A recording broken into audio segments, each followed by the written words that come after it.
The next few segments are going to deal with breast enhancement. Breast enhancement involves the placement of a breast implant under the breast tissue. And currently in the United States, there are 2 available breast implants. There are 2 manufacturers of these breast implants. Both manufacturers put out a good product. The differences between the 2 companies' products is probably a lot less than the companies would like you to believe. First of the implants we're going to talk about are saline implants. Saline implants are basically a silicone shell, a solid silicone shell, filled with salt water. There's no coloring like there is in this implant. The reason I have coloring in this one is just for illustrative purposes so you can better see the implant. The saline implants have advantages and disadvantages, just like all implants. There is no perfect implant.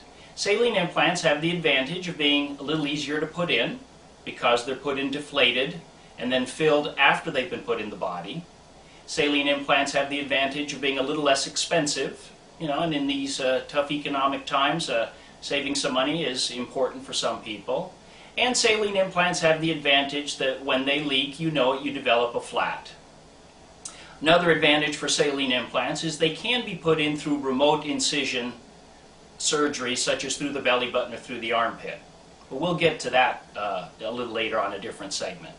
Now, the disadvantage of saline implants is that depending upon the thickness or thinness of the patient's tissue, you may feel the edges of the implant, which typically are the ripples that you'll feel in the implant. That's certainly more common in thin tissue patients. Another disadvantage of saline implants is sometimes these ripples are actually visible through the skin when you're leaning forward or on all fours. One of the last advantages of saline implants is that when the implant leaks, you develop a flat.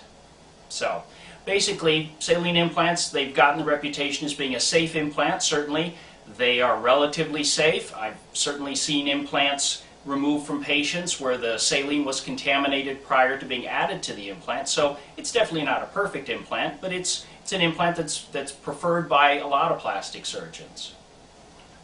The next implant we're going to talk about is silicone gel. Silicone gel breast implants got a lot of bad press in the early 90s, were restricted for several years, but were reintroduced back in 2006 for general use by the FDA with certain restrictions. Silicone gel breast implants have a solid silicone shell, just like saline implants, and they're filled with silicone gel. The disadvantages of silicone implants are basically silicone gel implants cost a little more, silicone gel implants have to be put in through a little bigger incision, and silicone implants, when they leak, and they will eventually leak, as do all implants, it's more work to clean out the gel.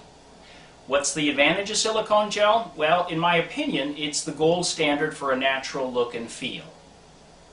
That, of course, is open to some degree of debate depending upon what plastic surgeon you talk to. But in my patient population, I certainly feel it's the most forgiving of the implants when it comes to a natural look and feel.